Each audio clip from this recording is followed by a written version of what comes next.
Alright, we are in the final round. And this hand's fine.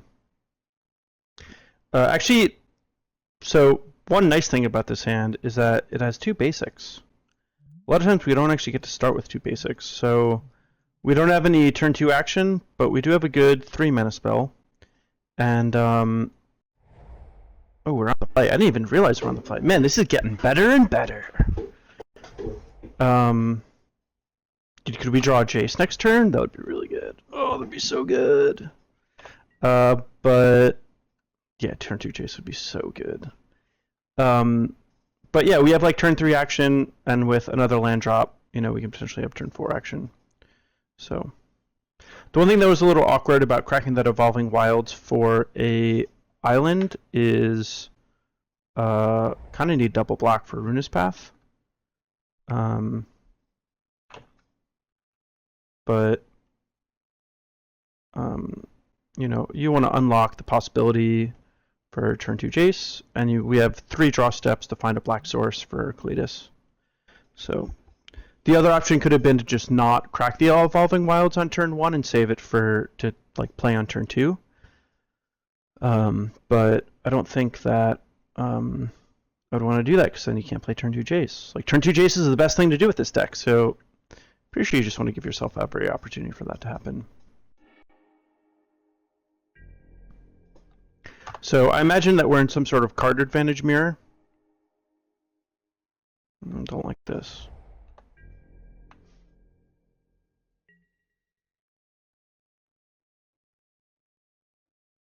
The good news is if we are in some sort of card advantage mirror, as long as our opponent doesn't go turn 2 Jace, we don't really fear any threats for quite a while.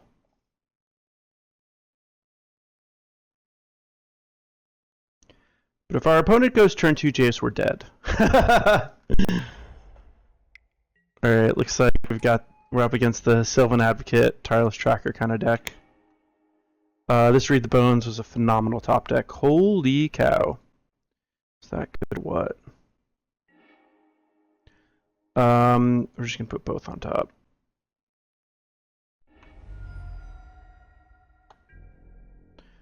I think what I'm going to do next turn is just play Kalitas. If our opponent plays Tireless Tracker, I'd probably just Ruinous Path it. But oh, that was nice. So now these got to come to play untapped, which is pretty cool. I think I want to take the opportunity to get Kalitas out. May just get ultimate priced here. We'll see. But I do want to use my mana a little more efficiently while we're still in these early parts of the game. No ultimate price. So this means next turn I'll be able to play Jace and Ruinous Path, which is a big deal. I'm definitely going to kill that Tireless Tracker.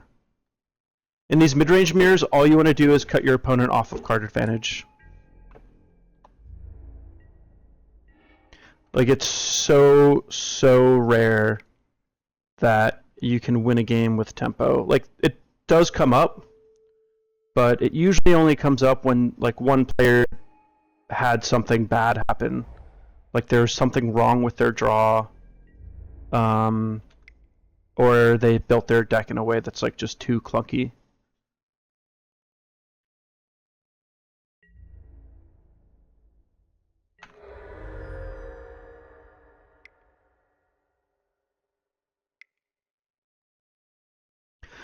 These green-black decks have sort of been picking up steam.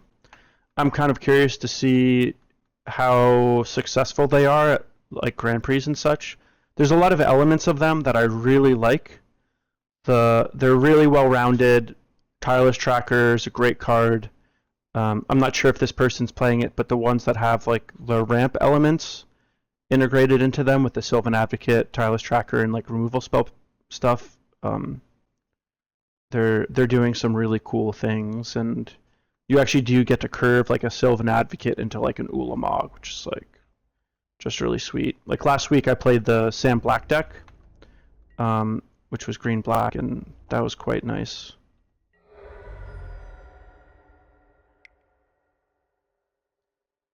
But our opponent's got to have something really good to beat what we got. Oh, well. So we'll have one zombie left over. So that was like a 2 for 2 on our opponent's side. Which is not particularly great. But I think Jace and Kalitas on the board is like too dangerous. So I can certainly understand why I want to do this. Here, we are just going to... So I think the best... So we could Goblin Dark-Dwellers for Read the Bones, but I think what's better is Goblin Dark-Dwellers for Kolaghan's Command. Cast Kolaghan's Command to get back our Jace and make our... we could either kill the clue or make our opponent discard a card. 3, 4, 5, 3, 4, 5. We were on the play. So our opponent has hit his land drop every single turn.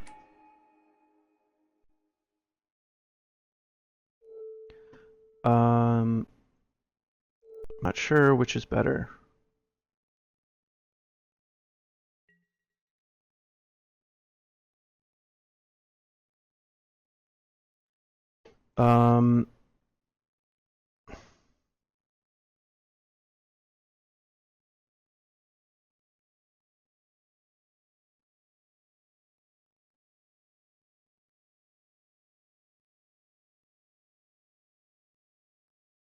I guess I'll make him discard a card simply because it, like cracking the clue is going to cost him mana.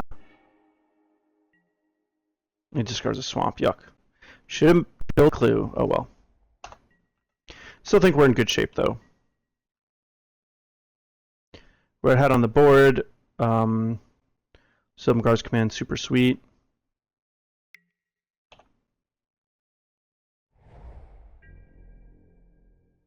And if that's all, so our opponent might just be like flooding out. I think I'm going to keep the Shivan Reef in my hand to potentially discard to the Jace. 3, 4, 5. Actually, I think I will play it just because that means I can have Silumgar's command up.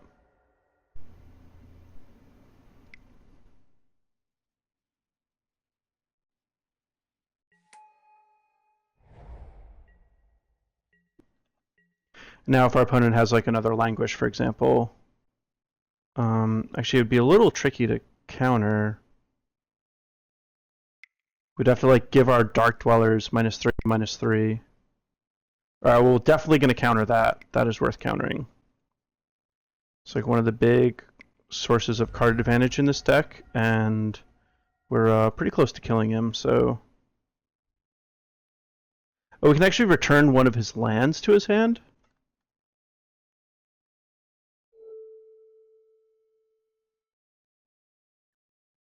I actually didn't even realize we could do that. That's much better than giving my Dark-Dwellers -3, -3.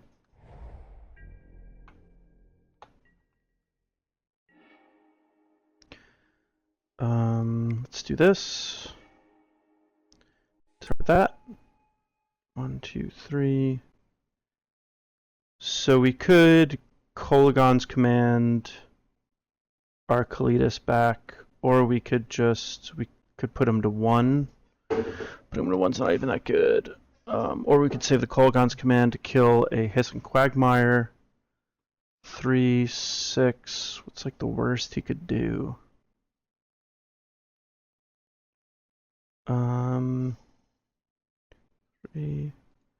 So I'll just flashback Read the Bones.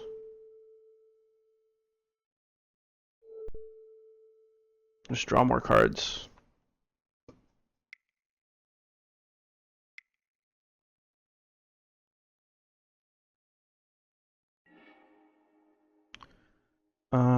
Don't really want either of those.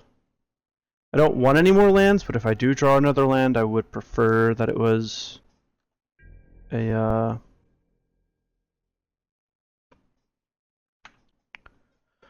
I would prefer that it was a creature land, but don't really want to draw one. So the line of play that I took here to flash back the Read the Bones is like not the most aggressive line or closes the game out. It's just kind of keeping the engine going of my Grixis deck and just putting me so far ahead that there's like nothing my opponent can top deck to get out of it. So I don't think we need Radiant Flames. I don't think we want Fire Impulse, although we definitely need enough like things to kill Tireless Tracker. But we've got the 2 grass, 2 ultimate price, and the Kolaghan's command. But there's a lot of big spells. I think Transgress is going to be good. Ob Nixilis is good. Killing his land is going to be good. And then I think we also want the Ruinous Path. Dark Petition wouldn't be bad, but I think all the stuff we have is like better. I could be wrong on that, but I think so.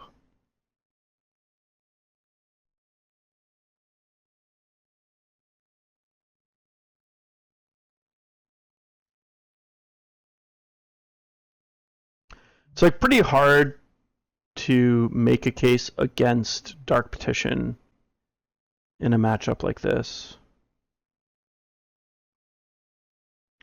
But we already have so many cards that are so good at what they're doing for their mana cost. Like, what's our worst card? Maybe the second Dragonlord Silumgar? Since he has like a fair amount of removal. It's not like he has Planeswalkers, so we can just like steal it and minus. If he does get a Ugin into play, our only ways of dealing with it, which are not very good, are Grip of Desolation, Silumgar's command, and the Dragonlord.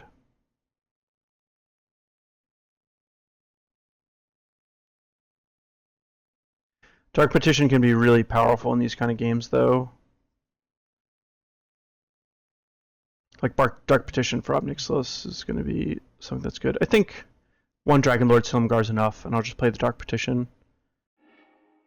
In the games where I want Dragonlord Silumgar, Dark Petition will help me find it.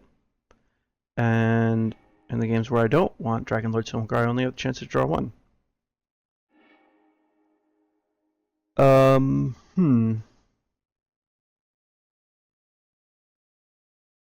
I'm gonna bottom it. I have 5 draw steps to find 2 lands for my Goblin Dark-Dwellers. Chances are that'll happen. The one nice thing about that land in particular... Wait, did I... I did bottom it, and I just drew the same thing anyway, lol. We'll start with that.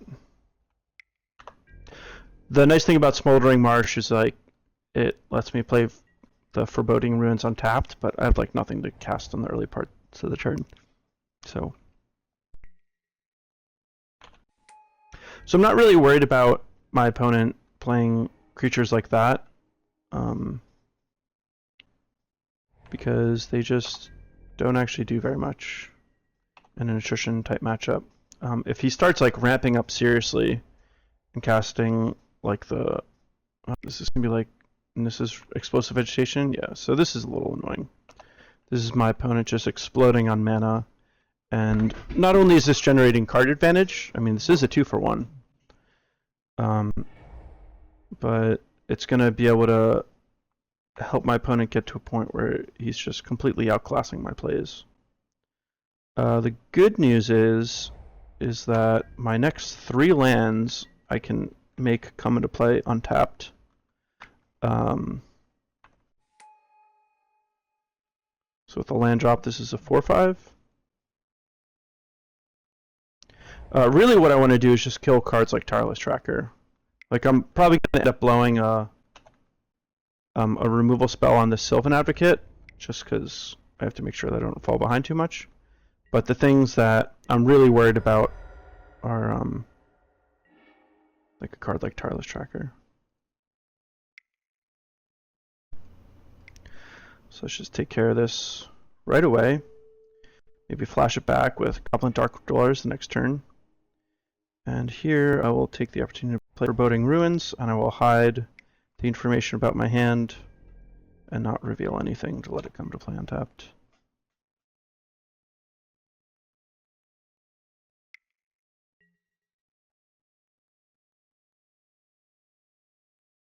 So, not really that worried about taking this damage. I don't really want to Dark-Dwellers away this Deathcap Cultivator, but I sorta kind of have to play it. I mean, what else am I doing this turn?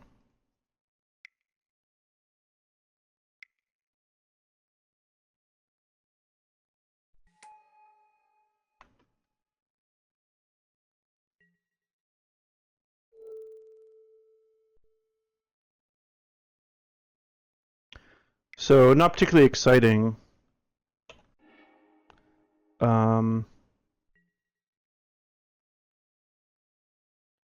And my opponents can potentially activate both Hissing Quagmires and knock me down to 8, put me on a 2-turn clock, which is a little annoying. Don't actually have a good hand to deal with Hissing Quagmire.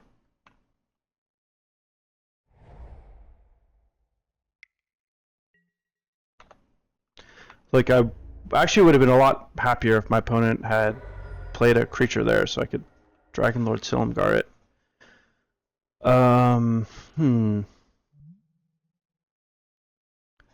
I could play this and 0 it, but I don't think that's that good. Really don't want to play Dragonlord Silumgar here, but I think I'm going to.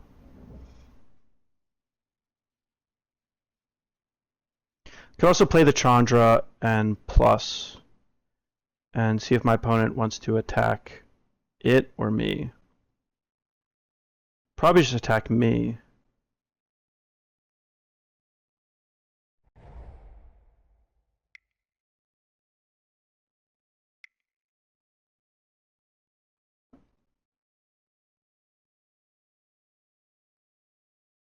I don't have to worry about my opponent playing a Sylvan Advocate. Ooh, my opponent could play 2 Sylvan Advocates and attack me with 1 Hissing Quagmire. Oh, that'd only be 6 damage.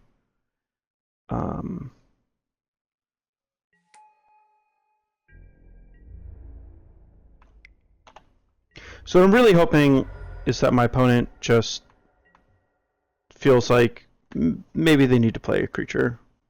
So playing a creature into a Chandra is obviously dubious.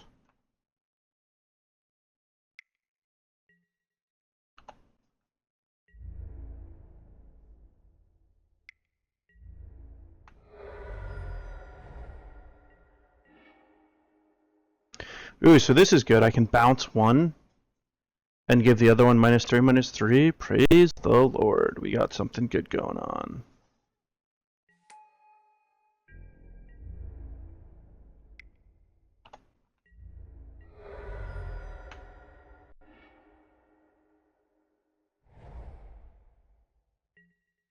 So if our opponent has land, Sylvan Advocate, then I think we're dead. Or no, we can bounce the Sylvan Advocate and give another Hissing Quagmire -3/-3 and only take 2. So that's good. Chandra's dealing a lot of damage. Holy cow.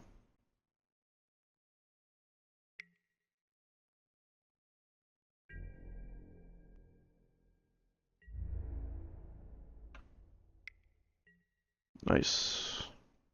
Dude, every time I cast Silumgar's command, it's just like so brutal. It's a super narrow card, and you can't have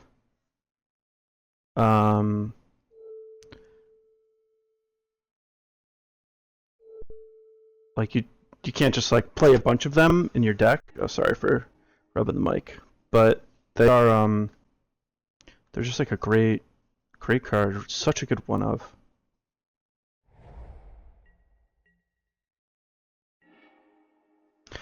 Oh, and now we got this. Dude, we're doing it. This Chandra's just gonna kill our opponent.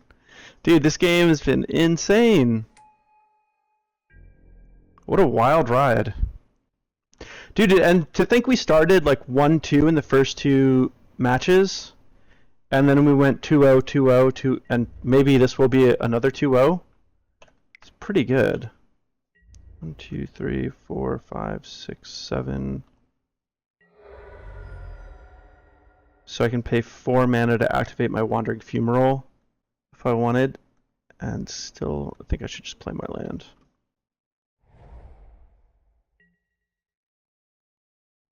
Dude, pretty insane.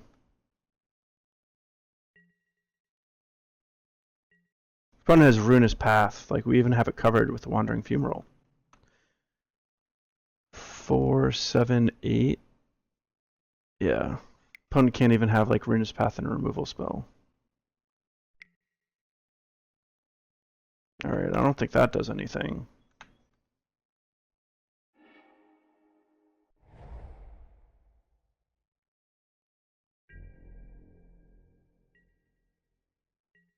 Oh, this Hissing Quagmire is on blocking duty. That's not good. So now we can attack with the Wandering Fumarole and still have Kolaghan's command. Oh, dude, we can just Kolaghan's command him. Well. Oh. Great. Let's just save our opponent the misery. Alright, GG. Oh, I could have done that last turn. Alright, well that's it for this week. This deck was pretty good. I guess it took me a little bit to warm up. But overall, really nice deck. Just to give you guys another look at it. For those of you who are interested in it. I know you guys have this in the other thing, but overall I felt like the deck was really good. The diversity of removal is pretty important because, like you can see in a lot of the games, certain removal spells are not good. And between Read the Bones, Jace, and Goblin's Dark-Dwellers, if you have you just want at least 2 of a removal spell that's good in the matchup, you can just like recur it a bunch of times. So the split of removal spells felt pretty good to me. The small amount of discard was nice. Ruinous Path was just a delight every single time I played it. Radiant Flames are certainly necessary. The main selling point of a deck like this is usually the post-board configurations. If you guys are ever interested in a deck like this, I would strongly advise you to play post-board games. A lot of times in the game ones, you might not actually have like the proper tools for a matchup. The whole idea is that you can board into them and then like usually reverse engineer a main deck that's like good enough. So a lot of times with decks like this, I always feel like I'm favored in the post-board games and kind of a dog in the pre-board games. The green-white tokens deck felt like it was favored, although I know whenever I played it, I felt like the Grixis deck was favored. So I think maybe I just don't understand that matchup specifically. Talked a lot about it with Reed, and it's like the games can play it in so many different ways. And it's hard to figure out like what is exactly important because depending on how it plays, different things are important. Anyway, that's enough for me ranting. Thanks a lot, you guys, for watching. Again, got the new headset because you guys had mentioned that the audio quality was a little off. Definitely let me know if there's any improvements that you guys would like to see, and I'll certainly try to, listen and take it to heart. So anyway, see you guys next week. Thanks again for watching. Peace out.